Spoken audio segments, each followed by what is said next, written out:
सभी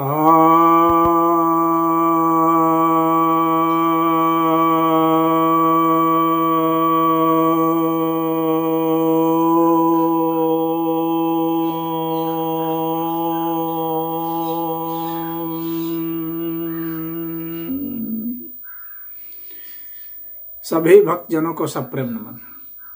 भक्तों, आज आपके समक्ष विज्ञान भैरव तंत्र के 7वें श्लोक की व्याख्या करने जा रहा हूँ। श्री भैरव उवाच। श्री भैरव कहते हैं, साधु साधु तवया पृष्टम तंत्रसारम इदम प्रिय गुहनियतमं भद्रे तथापि कथयामि ते। अर्थात भैरव कह रहे हैं, यह ग्रंथ जो है यह भैरव और भैरवी के संवाद पर है। तो भैरवी ने जो पूछा है उस विषय पर भैरव कह रहे हैं। इनके पिछले जो 6 श्लोक थे उसमें भैरवी ने प्रश्न पूछे थे, जिज्ञासा की थी। उस जिज्ञासा पर ही यह यहाँ पर उत्तर देते हुए कहते हैं कि साधु साधु अर्थात धन्य हो, कल्याण हो, कल्याण हो। बहुत अच्छा, बहुत अच्छा। तवया पृष्ठम, तुमने बहुत ही अच्छा पूछा है, बहुत कल्याणप्रद चीज पूछी है। क्यों कल्याणप्रद चीज पूछी है इसके विषय में बाद में बताएंगे व्याख्या में। तंत्र सारम इदम प्रिय, यह जो तंत्र सार है इसके विषय में है प्रिय, तुमने बहुत ही अच्छा पूछा। गुहनियतमं भद्रे, हे कल्याण करने वाली, कल्याण सोचने वाली, यह काफ़ी गुह्य है, यह काफ़ी गूढ़ है। और इस गूढ़ नियत से, आध्यात्मिक नियत से अर्थात तुमने यह पूछा है, यह काफ़ी गूढ़ है। फिर भी तुम्हें मैं यह कहूँगा। तो भैरव जी कह रहे हैं, भगवान शिव के एक स्वरूप हैं भैरव। तो यानी जो बहुत ही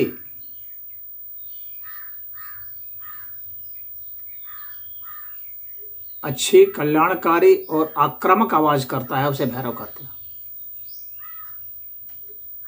यानी जो आपको पुक करता है, प्रेशराइज करता है, किसके लिए? कल्याण के लिए।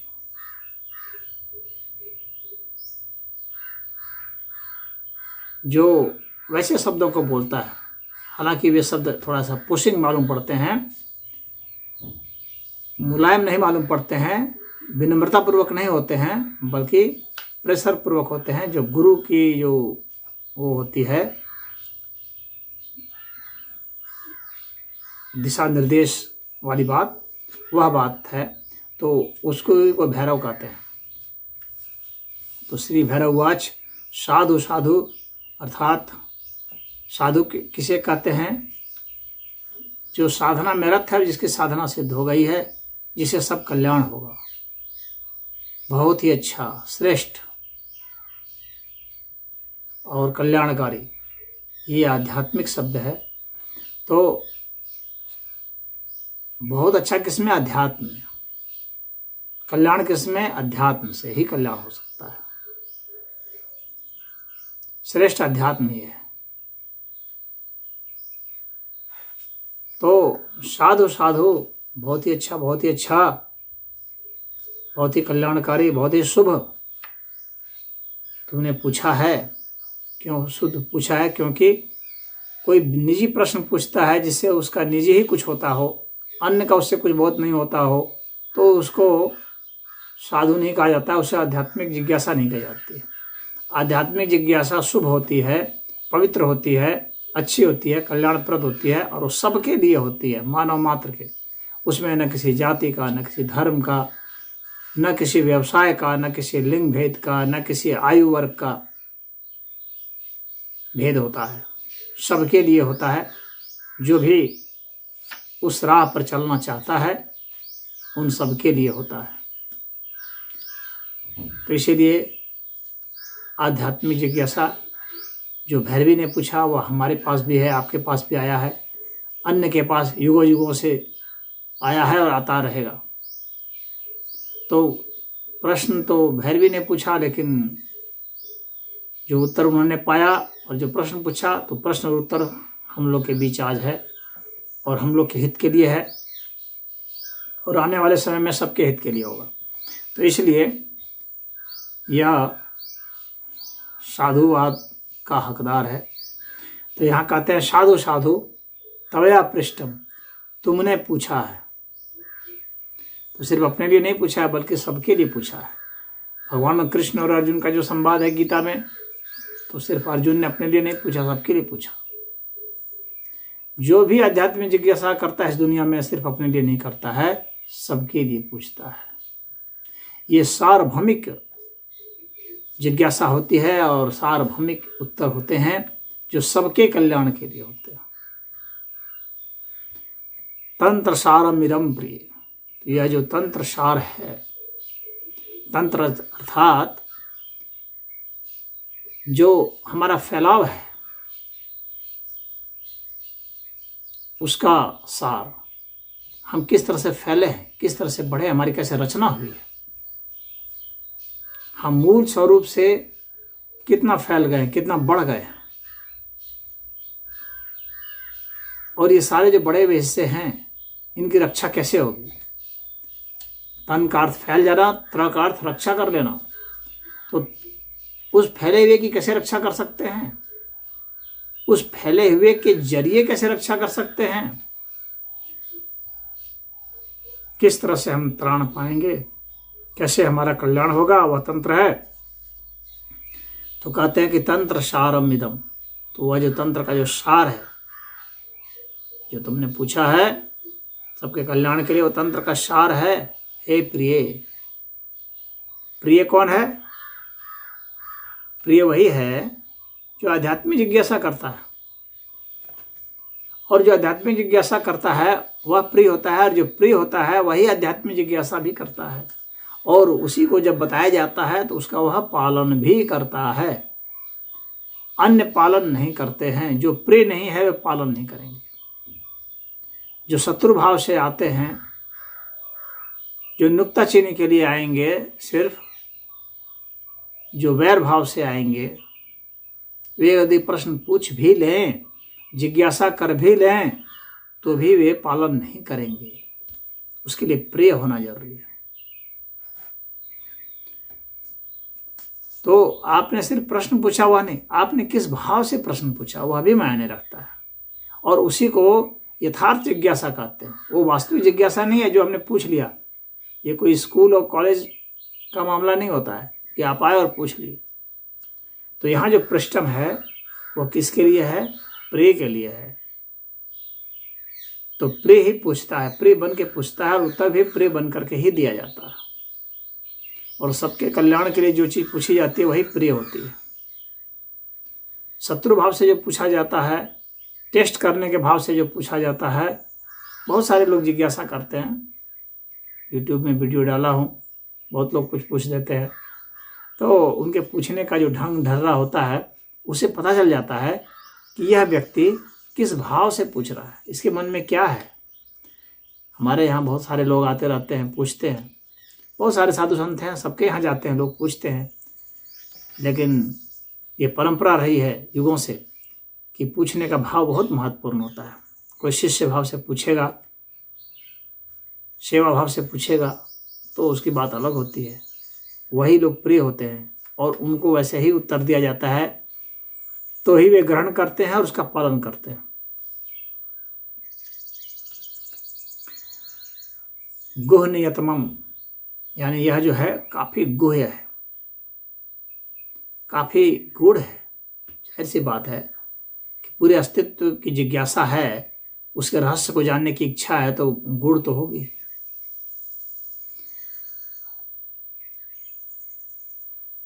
और गूढ़ इसलिए है कि पूछा क्या है, कितना भैरवी ने जटिल प्रश्न पूछा है। पिछले के श्लोकों में बताया हूँ कि यह जो है अस्तित्व साकार है कि निराकार है, कि दोनों है। यदि यह निराकार है तो निराकार से यह साकार कैसे हो जाता है, कैसे बदल जाता है निराकार से साकार में। और अगर बदल जाता है तो इसको हम फिर क्यों कहेंगे कि निराकार है मूल तत्व को, उसको साकार भी क्यों नहीं कहेंगे। और यदि यह साकार है तो फिर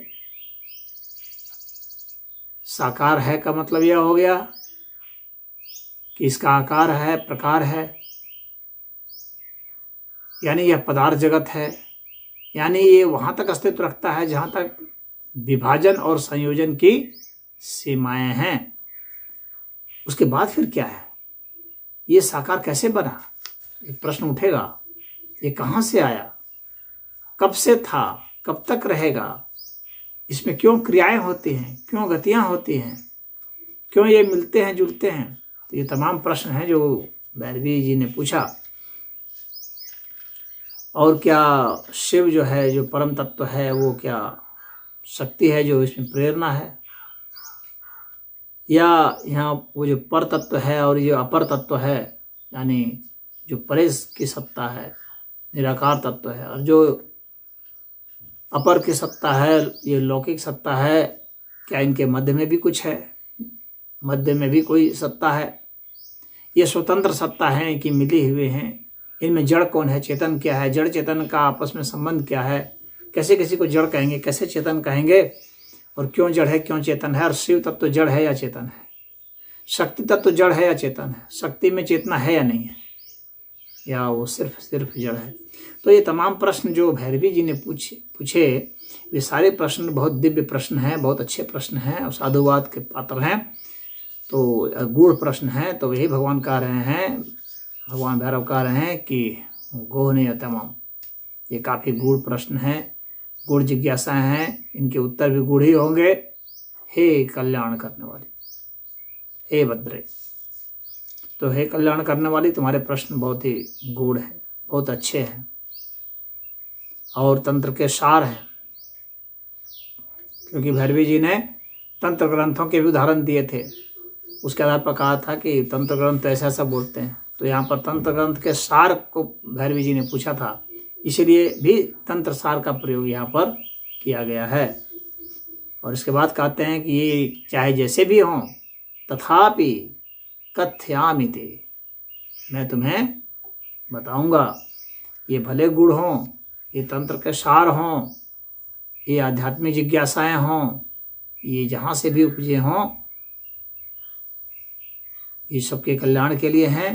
इसलिए इससे तो मैं कहूँगा ही, बताऊंगा ही। तो ये जो आध्यात्मिक जिज्ञासाएं होती हैं, इसको गुरु क्यों बताता है, गुरु प्रसन्न हो जाता है। गुरु के पास बहुत लोग आते हैं, कोई अपनी व्यक्तिगत जिज्ञासा लेकर के आता है, पारिवारिक समस्या लेकर आता है, व्यक्तिगत समस्या लेकर आता है, किसी को रोग हुआ है, व्याधि हुई है, किसी का कहीं मुकदमा है, कहीं नौकरी फंसी है, कहीं कोई पास होना चाहता है, तो किसी का विवाह नहीं हो पा रहा है, किसी के बच्चे नहीं हो पा रहे हैं, किसी का पड़ोसी झगड़ा चल रहा है, किसी को मुकदमा लड़ना है, किसी को चुनाव लड़ना है। तो कई तरह की जिज्ञासाएं लेके आते हैं, लेकिन आध्यात्मिक जिज्ञासा जो लेकर के आता है, गुरु उसमें प्रसन्न हो जाते हैं। या कोई आध्यात्मिक प्रयोजन कराने के लिए आता है कि वहाँ चलिए आपका कार्यक्रम करा दें जिससे कि बहुत लोगों का कल्याण हो, तो गुरु प्रसन्न हो जाते हैं। जहाँ पर आध्यात्मिक भावनाएं होती हैं, प्रसन्नता वहाँ अपने आप ही आ जाती है, स्वतः आ जाती है। और गुरु इस प्रकार की शंकाओं का समाधान करने में आगे रहते हैं, उन्हें भी प्रसन्नता होती है। तो यहाँ पर भैरव जी इसीलिए प्रसन्न है। तो जितने भी आध्यात्मिक प्रश्न होते हैं वे गुरु के लिए बहुत ही सुखदायी होते हैं, प्रसन्नचित्त करने वाले होते हैं। उन्हें लगता है कि उनका शिष्य वास्तव में कितना योग्य हो गया है, या वह ऐसी जिज्ञासा करता है जिससे अन्यों का भी भला हो। लेकिन जो आरती होते हैं वे सिर्फ अपने लिए पूछते हैं, अपने चक्कर में रहते हैं। हालांकि गुरु उनसे नाराज़ नहीं होते हैं, लेकिन वे ये जानते हैं कि यह व्यक्तिगत इसकी जिज्ञासा है। ठीक है, व्यक्तिगत समस्याएं भी होती हैं व्यक्ति की, तो उसका भी समाधान होना चाहिए।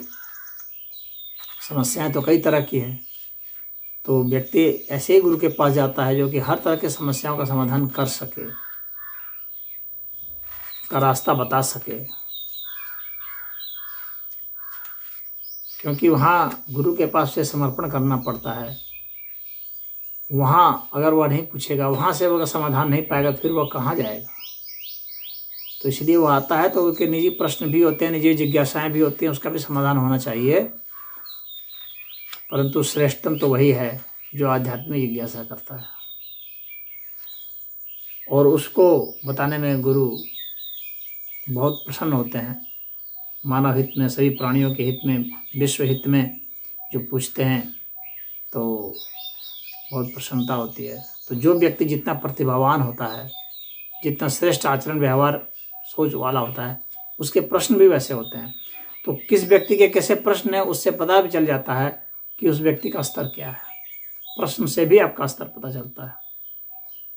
तो आप अपना संदेश, आप अपनी व्यथा, व्यवस्था, हर चीज व्यक्त करते हैं अपने प्रश्नों के माध्यम से। तो भैरव जी यहाँ प्रसन्न हुए, कहे कि प्रिय तुम्हारा प्रश्न बहुत ही अच्छा है, तुम्हारी जिज्ञासा बहुत अच्छी है। इसलिए प्रिय शब्द का प्रयोग किया, साधु साधु शब्द का प्रयोग किया, वो भी 2 बार। तो इस सूत्र में इतना ही, इस श्लोक में इतना ही। आगे हम देखेंगे कि फिर वे क्या बताते हैं। ओम।